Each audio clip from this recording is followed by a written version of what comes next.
The city of Heber Heights is a wonderful place to live, work, and play. With that said, Heber Heights has experienced a lot of change over the last 10 years when we last did our comprehensive plan. In early 2022, we engaged a consulting firm to assist us with developing a vision for what the city of Heber Heights could look like, and with that vision, a roadmap on how we could get there. We also set up a steering committee of individuals from all over Heber Heights to ensure a diversified voice was also heard and leading the change on this important process of creating a new comprehensive plan.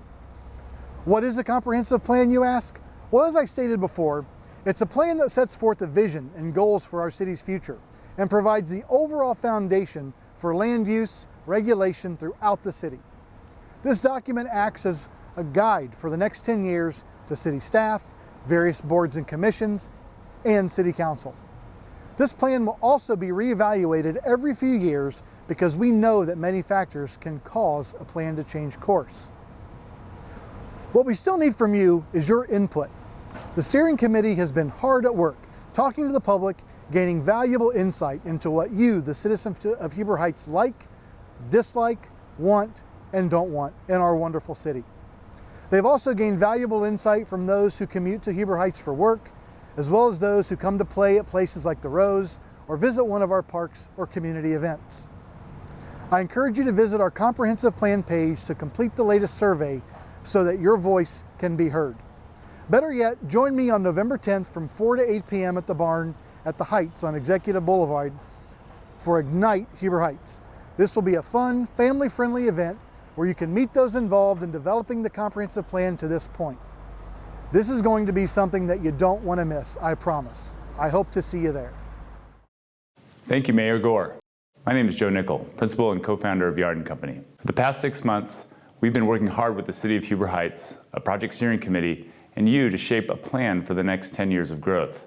Today, I'm excited to share with you our draft concepts as we wrap up the planning process and invite you to provide feedback at the survey link that follows, or better yet, at the November 10th Ignite the Heights Barn Party. More on that in a bit. Over the next few minutes, I am going to walk you through where we've been on this journey together and 4 key areas of growth that I'd like you to consider as we think about the future. So let's start with where we've been. Our process kicked off in June. It involves 3 primary steps. The first is focusing on exploring. It is all about understanding how far we've come since the last comprehensive plan and uncovering what is or could be most positively impacting people and places. The second step takes everything we learned in the first step and starts to ask questions for further research and identify emerging themes that may guide specific recommendations. The last step is where we are today. Here we are shifting from testing options to making recommendations and collecting additional feedback to make sure we're heading in the right direction in the final plan. It culminates with the draft plan and ultimately with the approval process. Our story then begins with reviewing our early exploration. Our approach included 3 primary tasks. The first is creating an identity for the process itself. In many ways, planning is about creating not just a document, but a broad-based movement oriented to the future. Like all effective movements or campaigns, a strong, consistent visual identity is essential, and that is where the Come Grow With Us brand was born. The second piece is widespread community engagement that meets people where they are. This includes creating an immersive, multi-channel engagement plan for on and offline audiences to take part in the conversation. And the last element is physical and data-driven analysis, where we audit a variety of forces and trends exerting influence on the community. One of the first things we started to appreciate was how busy you've been since the last plan was completed. You've built the Rose, the YMCA, and launched the revitalization of Brant Pike. As we started to look under the hood, other changes were afoot. While households are getting smaller, they are also getting older and more mixed, with multiple generations of the same family living under one roof. Household wages have also remained stubbornly stagnant, with the growth of medium-wage households outpacing higher-earning households. And how that household income is being spent is also changing. Transportation costs in particular are starting to compete with housing costs. Housing costs for many are remaining affordable, but the transportation costs are becoming a burden on households. Part of the reason that transportation costs are so high is that so many residents leave town every single day to go to work, mostly at the base or in downtown Dayton. Nearly 90%, in fact, do so. Of the folks that work in Heber Heights, nearly the same percentage come from outside of the community, mostly from the north. But that is all evolving even as we talk about it. For places like Huber Heights, the future is pretty uncertain around which effects of COVID-19 are going to stick around. On one hand, your close proximity to job centers is going to create a buffer against people choosing to work from home rather than heading into the office. National studies show that commute time is the top determinant on whether or not an employee elects to return back to the office.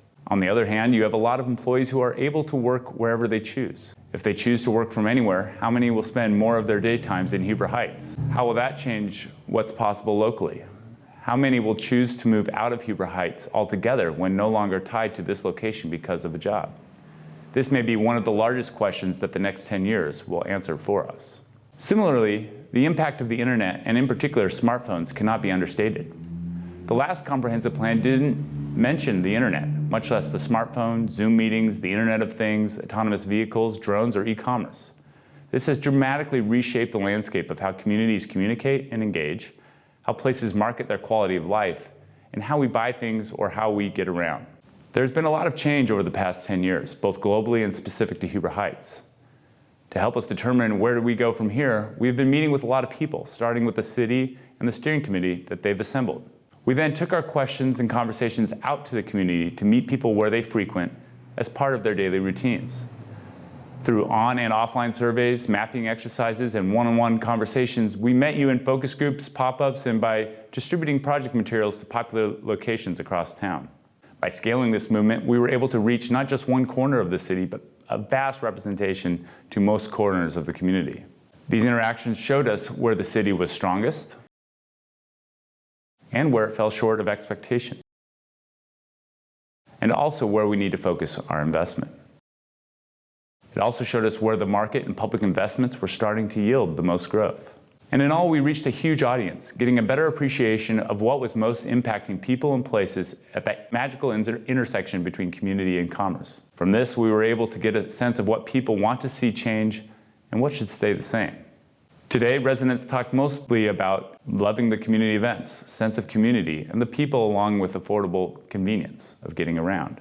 But people also know improvements are needed. Using opportunities to expand trails, walkability, and bikeability were seen as one of the ways to mitigate speeding and congestion.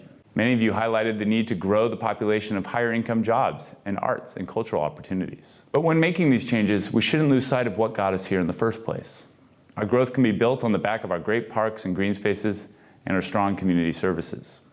After several months of research and discussion, we were able to glean 4 areas of growth that Huber Heights can focus on over the next 10 years. The first is to build local walkability and regional connectivity where we focus on trails, streets, and broader choices for how to move around in town and beyond. The second is to cluster centers of activity by concentrating your greatest mix of uses and energy in 4 areas of significant opportunity.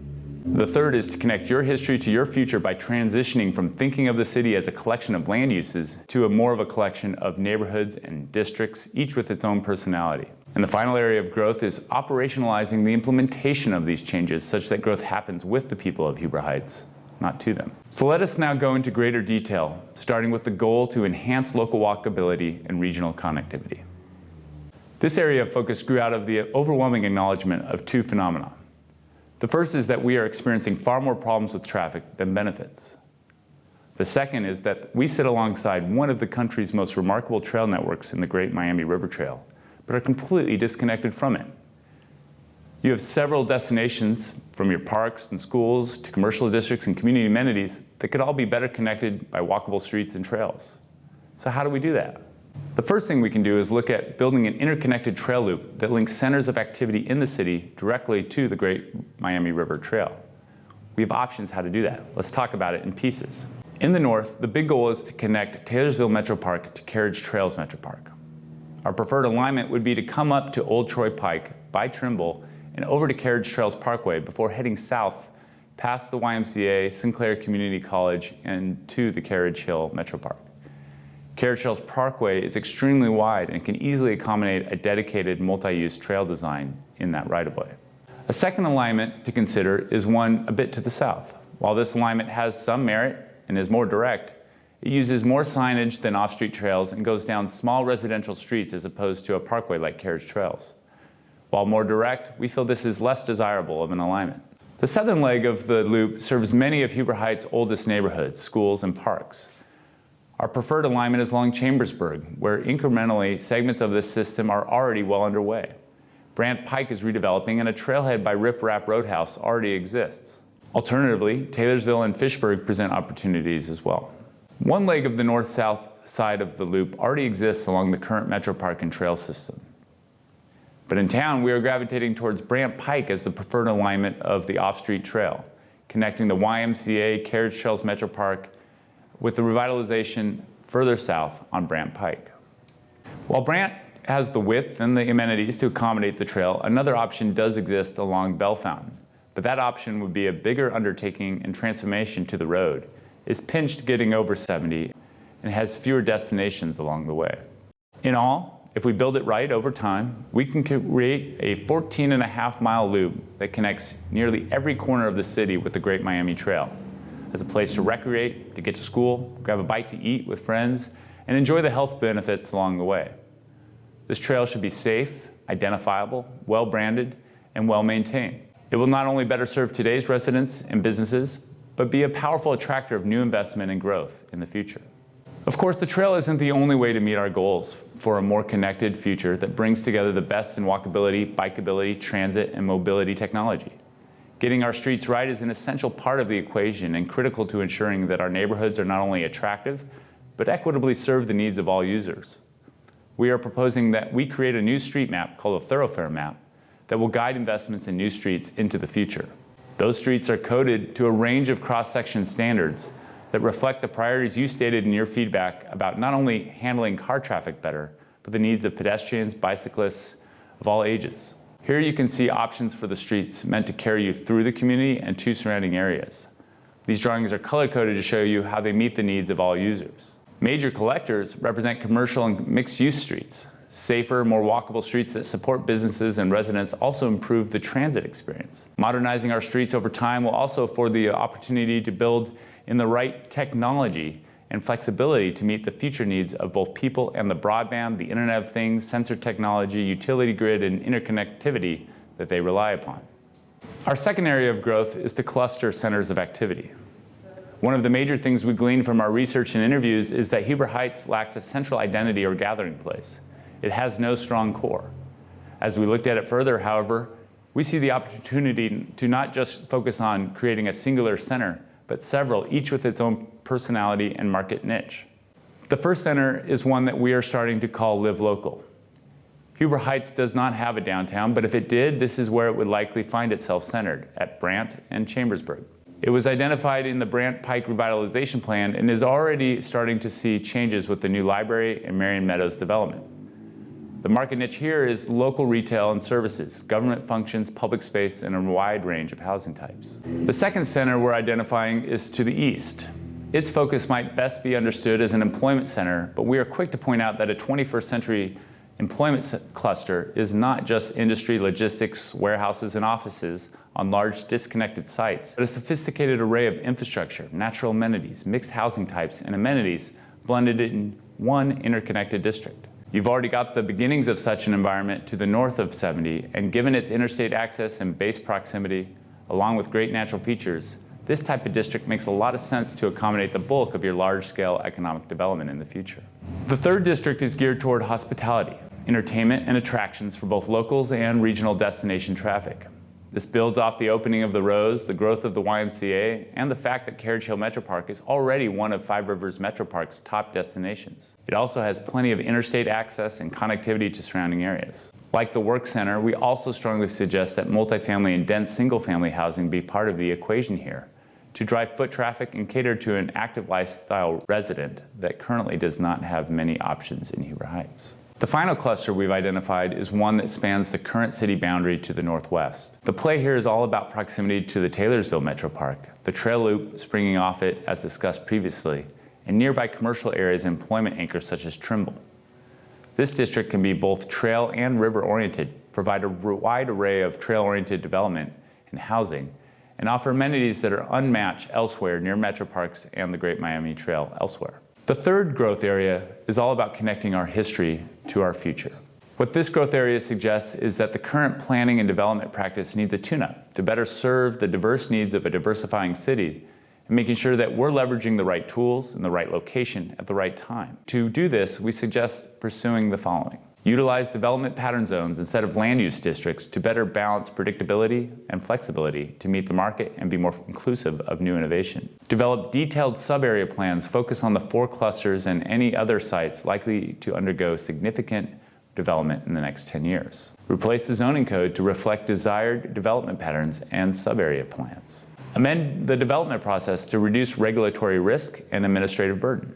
Tier development-related fees and incentives to encourage walkable density. Continue to promote a wide range of housing types and price points. Focus on job growth through talent attraction in early-stage companies while supporting the growth of current companies that got you where you are today. Identify and target employment sectors where the city has a competitive advantage, has high employment density, and has the potential to attract other companies in the future. And take a proactive approach to encouraging innovation, testing, and piloting of new technologies in your infrastructure, city service delivery, and logistics. The unifying theme of this area of growth is changing how we view land use. Typical land use-based planning and zoning have been poor determinants of the types of places we are drawn to for living, working, and playing. We have found that rather than use alone, character districts, or what we call development patterns, are much better suited to yielding the type of predictable and lovable results we are looking for out of new development at our edges and revitalization of older parts of town.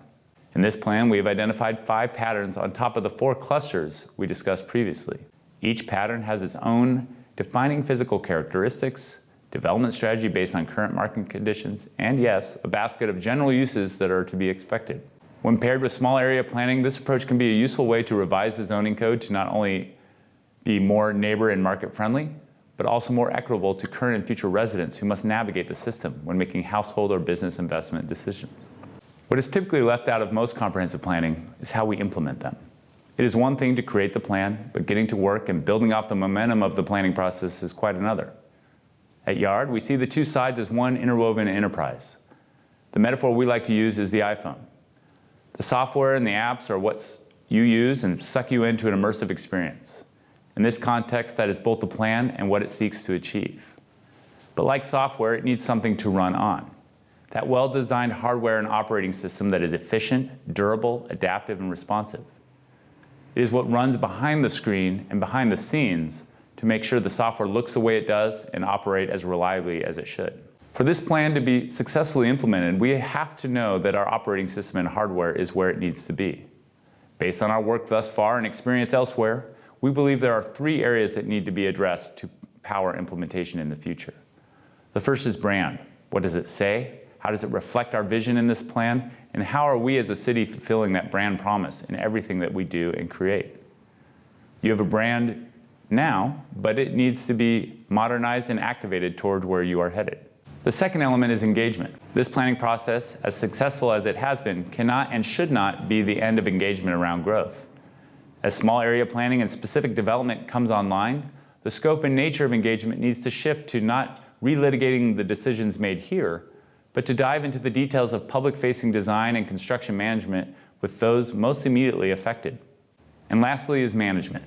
When developing our budgets and organizational charts, we need to ensure that our staff resources are aligned to the needs of fulfilling the refreshed brand promise and smartly engaging and testing ideas with the community. And that is a perfect transition to what's ahead. As part of the last phase of this project, we'll be simulating the future experience in one of those growth clusters, the Play Entertainment District, at the Lehman Barn on November 10th. Not only will you have a chance to directly provide feedback on what you've heard today, but you'll get together in a family-friendly, cozy night under the stars with s'mores, local beers, custom-made cocktails, tacos, vendors, and great music. We hope to see you there. And whether you can make this Ignite the Heights event or not, this is where we need you. Please take a moment to reflect on what you've heard today and provide us invaluable feedback that will help us make refinements and prioritize initiatives on our path forward. Thank you.